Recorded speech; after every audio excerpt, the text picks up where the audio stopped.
सज्जनों, समय बीतता जा रहा है, सिमरन कभी न छोड़ो, हर सांस में करते रहो। हमारी किस्मत में जो लिखा है वो होकर ही रहता है।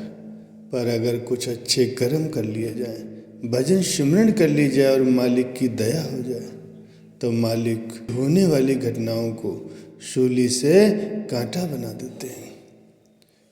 गुरु हमें यही समझाते हैं कि हमें मालिक की मौज में रहना है।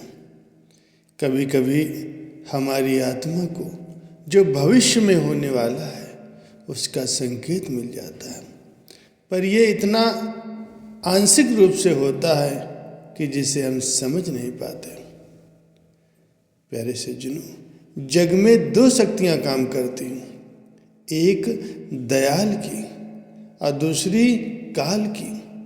हर वो कार्य, हर वो क्षण जो हमें मालिक की याद दिलाए, सिमरन भजन में ले जाए, वो मालिक की ओर से दया होती है। अगर हम इन सब से दूर जा रहे हैं तो हम खुद ही मालिक की दया को ठुकरा रहे हैं। काल नहीं चाहता कि उसकी एक भी आत्मा मालिक की भक्ति करके इस संसार को, भव सागर को छोड़ करके जाए। इसीलिए वो हमारे सामने ऐसे भ्रम ला करके खड़े कर देता है कि हम सिमरन भजन से दूर हो जाते हैं और बाहर ही भटकते रहते हैं, ताकि सत्य की कभी भी प्राप्ति न हो सके। भाई, हम पर तो मालिक की दया 24 घंटे बरस रही है। अब अगर हम ही सिमरन पर न बैठे तो यूँ समझो हम अब भी काल के ही दायरे में हैं।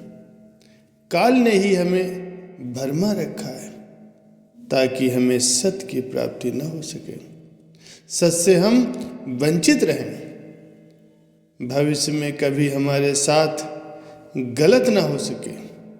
ये सोचकर हम इस डर से सिमरन पर न बैठे। यही तो काल चाहता है।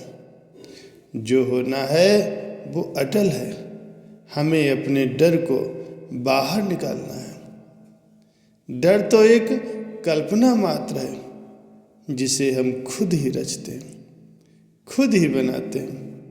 असल में तो वो माया का ही एक रूप है। चाहे किसी भी हाल में हो, हमें सिमरन नहीं छोड़ना चाहिए। सुबह समय नहीं मिले तो दोपहर को, दोपहर नहीं मिले तो शाम को न मिले तो रात को बैठो, कभी भी नागा मत करो।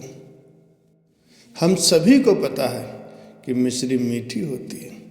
आप मुंह में मिश्री डालकर चाहे घूमें, चाहे बैठें, चाहे लेट जाए, पर जब तक मुंह में मिश्री है तब तक मुंह मीठा ही रहेगा। इसी प्रकार से सिमरन है।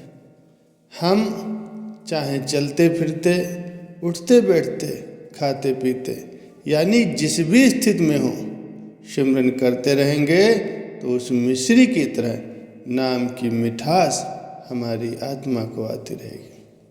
क्योंकि सिमरन शरीर की नहीं, आत्मा की खुराक है। इसलिए हमारी कोशिश यही होनी चाहिए कि हम जिस स्थिति में भी हों, सिमरन की मिठास अपनी आत्मा को बराबर देते रहें। एक बार राजा जनक घूमते घूमते उन रूहों के पास पहुंच जाते हैं जिन्हें बहुत ज़्यादा नरक में यातनाएं दी जा रही थी। राजा जनक नरक में उन रूहों पर यातनाएं देख करके, उनके जुल्मों से दुखी होकर के धर्मराज से बोले, महाराज, क्या इनके कर्मों का कोई समाधान हो सकता है? धर्मराज बोले, हाँ, हो सकता है। यदि कोई व्यक्ति अपने 2.5 घंटे का भजन सिमरन इन रूहों को दे दे तो इनके सभी कर्मों का भुगतान हो सकता है। ये सुनकर के राजा जनक बोले, मैं अपने 2.5 घंटे के भजन सिमरन का फल इन रूहों को देने को तैयार हूँ।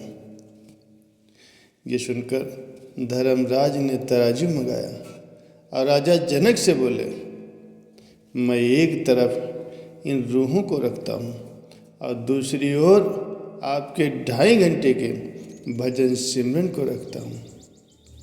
जैसे ही तराजू के एक तरफ एक पल का किया हुआ भजन सिमरन रखा गया और दूसरी तरफ रूहों को रखना आरंभ किया, तो सारी की सारी रूहें एक ही बार में अपने पाप कर्मों से मुक्त हो गई।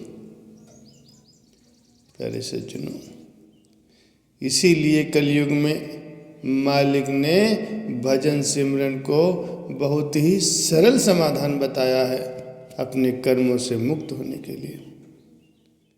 हमें बगैर नांगा किए नित्य प्रति भजन सिमरन करना चाहिए, जिससे हमारे सभी दुखों का, सभी पाप कर्मों का समाधान हो सके, हमारी रूह पाक साफ हो सके। हम ना भी बोले फिर भी वो सुन लेता है, इसीलिए उसका नाम परमात्मा है। वो ना बोले फिर भी हमें सुनाई दे, उसी का नाम श्रद्धा है। मालिक को पाने के लिए सद्गुरु जरूरी है, बुरे कर्म मिटाने के लिए सेवा जरूरी है, आत्मा की शांति के लिए सिमरन जरूरी है और 84 से मुक्ति के लिए सद्गुरु का नाम जरूरी है। गुरबाणी में बहुत ही सुंदर लाइनें लिखी हैं। भगवान एक है, उसका नाम सत्य है। वो पूरी दुनिया के निर्माता हैं। वह कभी किसी से नफरत नहीं करते। वो समय से आगे हैं, वो अमर हैं। वो न तो पैदा होते हैं न ही मरते हैं।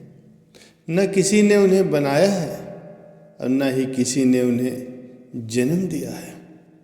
वो स्वयं बने हैं। केवल एक सच्चा गुरु ही हमें उनसे मिलने में मदद कर सकता है। वही हमें परमपिता परमात्मा से मिलने की राह दिखाता है। प्यारे सज्जनों, सद्गुरु ही हैं जो हमें परमात्मा से मिलने में मदद करते हैं, हमें सच्ची राह दिखाते हैं।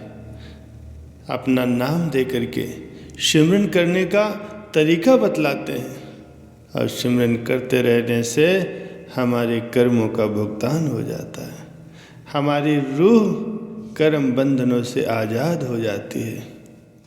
ईश्वर के संग मिल करके ईश्वर रूप हो जाती है। यही हमारे मनुष्य जीवन की पूर्णता है।